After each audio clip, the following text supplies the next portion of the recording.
Good morning, student. In my previous session, I discussed with all of you how to make journal entry, in which we have done two kind of entries. In which first one is business started with cash, capital, and many assets, and second one related to purchase. Today, I am going to explain you general entry transaction related to sales. Okay, transaction related to sales. जैसे मैंने purchase में बताया था कि अपन नगद माल खरीद सकते हैं, अपन नगद माल उधार माल खरीद सकते हैं, वैसे ही अपन गुड्स भी दो तरीके से सोल्ड करते हैं. गुड्स सोल्ड ऑन क्रेडिट, एक होता है goods sold on credit, credit means उधार. एक होता है गुड्स सोल्ड ओनली, जिसमें माल बेचा.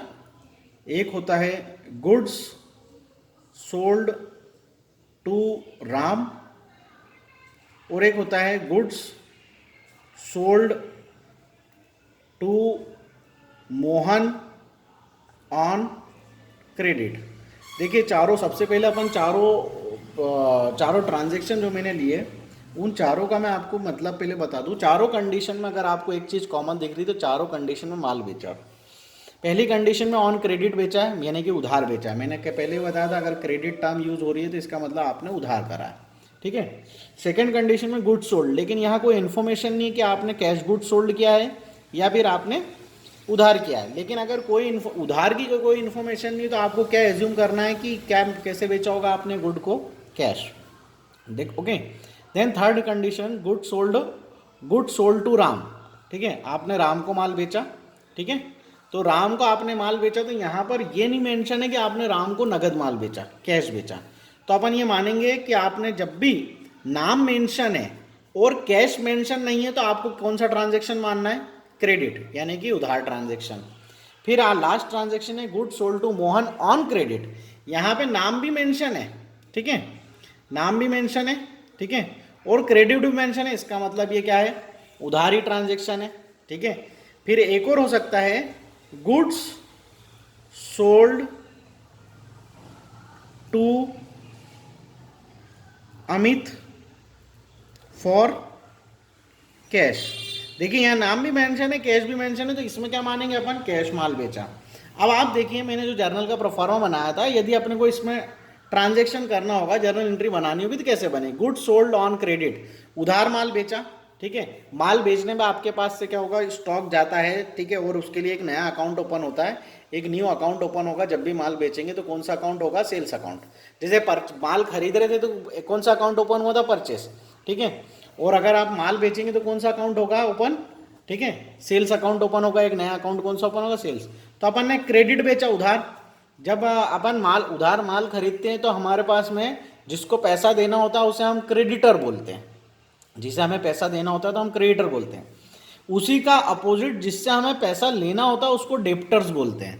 ठीक है, तो यहाँ पे जो जर्नल ट्रांजैक्शन बनेगा वो बनेगा debtors account debit to sales account. क्या ट्रांजैक्शन बना, debtors account debit to sales account. आपका नरेशन मैंने बताया था, नरेशन बहुत इंपॉर्टेंट है लिखना. बीन क्रेडिट गुड्स सोल्ड, या फिर being goods sold on credit. ये पहला ट्रांजैक्शन मैंने आपको बताया. अमाउंट अभी अपने पास में नहीं है, लेकिन अगर अपन इमेजनरी अमाउंट ले तो डेबिट में मैंने बताया था 100 रुपये, क्रेडिट खाली रहता है, और इधर नीचे वाले में क्रेडिट में 100 रुपये की एक एज्यूम कर लिया अमाउंट. गुड सोल्ड कुछ नहीं मालूम था तो अपन ने क्या एज्यूम करा इसको कि ये ट्रांजैक्शन कौन सा ट्रांजैक्शन है, कैश ट्रांजैक्शन. ठीक है, तो यहाँ पर अपन जब भी नगद माल बेचोगे तो आपके पास में व्हाट कम्स इन, आपके पास में आएगा क्या, कैश अकाउंट डेबिट होगा. और दूसरा अकाउंट आपने माल बेचा इसलिए दूसरा अकाउंट कौन सा ओपन हो जाएगा, टू सेल्स अकाउंट. और यहाँ पर भी narration being cash goods sold. ठीक है, यहाँ पर भी अपन इमेजनरी अमाउंट ले लेते हैं 100 रुपये. ठीक है, फिर ऐसे ही थर्ड वाले में गुड सोल्ड टू राम. अब अगर अपन किसी को उधार माल बेचते हैं तो हमें ये याद रखना पड़ता है कि हमें उससे पैसा लेना है भविष्य में, फ्यूचर में हमें पैसा लेना है. अब वो चीज़ हमें कैसे याद रहेगी कि हमें उससे फ्यूचर में पैसा लेना है, तब अपन उसका नाम, अपन कैश की जगह क्या लिख दें, उसका नाम, Ram account debit to sales. देखो इस ट्रांजैक्शन में राम अकाउंट डेबिट है। अब राम डेबिट है, इससे ये प्रूव होता है कि हमें फ्यूचर में राम से पैसे लेना है। अगर हमें पैसे मिल गए होते तो हम क्या लिख देते उसकी जगह पर, कैश। राम की जगह क्या लिख देते, कैश। लेकिन अभी अपने को पैसे नहीं मिले, इसलिए अपन ने क्या लिखा, Ram. Been credit goods sold to Ram. अपन ने राम को माल बेचा तो नरेशन में been credit goods sold to Ram, इसमें भी इमेजनरी अपन कितने रुपए ले लेते हैं, 100 रुपए। ऐसे ही goods sold to Mohan on credit, on credit बोल दिया तो सिंपल है, इसमें भी किससे पैसे लेना है अपने को फ्यूचर में, मोहन से। Mohan account debit to sales account, अपने को मान लो ये भी 100 रुपए का है, इसमें भी 100 रुपए। अब यहां पर भी being goods sold on credit to Mohan, ये भी नरेशन बना दिया अपन ने। Goods sold to Amit for cash, okay. Goods sold to Amit for cash, आपने अमित को माल बेचा, ठीक है, नगद माल बेचा। अब यहाँ पे फॉर कैश, जब आपने अमित को माल बेचा तो अब आपको अमित को ध्यान नहीं रखना। अपन कस्टमर को कब ध्यान रखते हैं, जब उसने पैसा नहीं दिया होता है। अगर उसने हमें नगद पैसा दे दिया तो हमें अमित का नाम लिखने की जरूरत नहीं, हमें क्या लिखना पड़ेगा ट्रांजैक्शन में, cash account debit to sales. आपने एक कॉमन चीज देखी सारे ट्रांजैक्शन में, जितने भी थे, बीन कैश सेल्स इसका नरेशन, और इसमें भी 100 रुपये अपन एज्यूम कर लेते हैं कि 100 रुपये का ट्रांजैक्शन है, ठीक है। आपने सब में एक कॉमन चीज देखी, चाहे ट्रांजैक्शन नगद था चाहे उधार था, सारे केस में सेल्स क्या हुआ है, क्रेडिट हुआ। देखो सिर्फ हमें ध्यान क्या रखना है ट्रांजैक्शन में, कि आपने ट्रांजैक्शन कैश किया है, क्या आपने ट्रांजैक्शन क्रेडिट किया। अगर कैश किया है तो कैश डेबिट होगा, क्रेडिट किया है तो सामने वाले बंदे का नाम आ जाएगा। नाम नहीं आएगा तो पहले ट्रांजैक्शन में मैंने आपको क्या बताया था कि डेप्टर्स आता है, डेप्टर्स आ जाएगा। नाम नहीं है तो डेप्टर्स की जगह हम चाहें तो कस्टमर्स भी लिख सकते हैं। Got it this point, okay. So इस तरीके से जैसे अपन ने परचेस की एंट्री का सीखा था, वैसे ही इस तरीके से सेल्स की एंट्री बनती है। आपको दिखाई दे रहा है सभी को, ठीक है। तो सेल्स के भी एंट्री बनाने के इस तरीके से सारे तरीके होंगे जिससे हम सेल्स की ट्रांजैक्शन कर सकते हैं। तो अगर हम बिजनेस में होते हैं तो बिजनेस में क्या होता है, कुछ एक्सपेंसेस भी होते हैं, ठीक है। और according to rule all the expenses are debited. सारे एक्सपेंसेस क्या होते हैं, डेबिटेड होते हैं। कोई सा भी एक्सपेंसेस हो, यदि कोई खर्चा है तो वो क्या होगा, डेबिट होगा। जैसे अगर मैं आपको एक एक्सपेंसेस बताऊं, सैलरी पेड खर्चा है। एक एक्सपेंसेस बताऊं आपको, जनरल एक्सपेंसेस पेड खर्चा है। एक और ट्रांजैक्शन बताऊं मैं आपको, रेंट पेड, ये भी एक्सपेंसेस है। तो देखिए अब सबके ट्रांजैक्शन, सबकी जर्नल एंट्री देखिए। सैलरी वाले में salary account debit to cash account, being salary paid, ये हो गया आपका नरेशन और ट्रांजैक्शन आपका। क्योंकि सिंपल सा लॉजिक है, अगर आप एक्सपेंसेस पे करोगे तो आपके पास से क्या जाना, कैश तो जाना ही है। तो जाने वाली चीज क्या हो गई, क्रेडिट। और एक अकाउंट आपका एक्सपेंसेस का, एक्सपेंसेस ऑलवेज भी डेबिटेड, एक्सपेंसेस क्या हो जाएगा, डेबिट। ऐसे ही जनरल एक्सपेंसेस अकाउंट डेबिट, ये भी खर्चा है, अकाउंट डेबिट टू कैश, इसमें भी पेड है इसलिए कैश क्रेडिट हो गया। बीन एक्सपेंसेस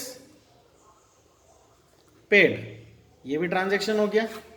ऐसी rent paid, rent account debit to cash account, ठीक है। Being rent paid.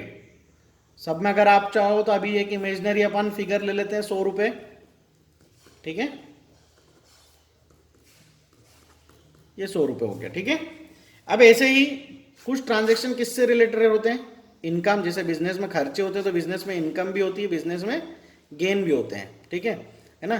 तो ये क्या होते हैं, क्रेडिटेड होते हैं। क्योंकि जब इनकम होगी तो आपके पास में क्या आएगा, कैश आएगा।